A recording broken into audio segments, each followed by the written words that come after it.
Hi, welcome to HardReset.Info channel. Dear viewers, in front of me PANASONIC GH5, and I'm going to show you how to enable or how to disable with wind cancelling, wind noise cancelling on this device.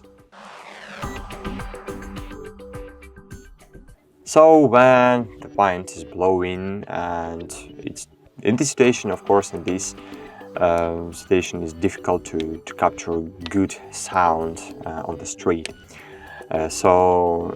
To prevent it, you can enable the wind noise canceller.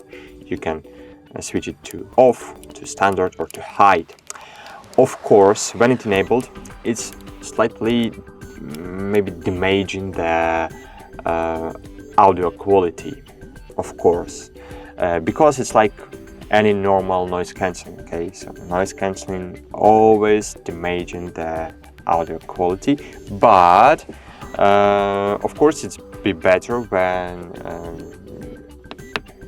in audio recording you will hear everything, but maybe in worse quality when you can't hear nothing. Okay, so in this situation, of course, sometimes it's a very good idea to enable high or standard, but sometimes when you're recording in the studio, for example, so it's better to disable this feature. That's it. Thanks for watching. Like this video and bye.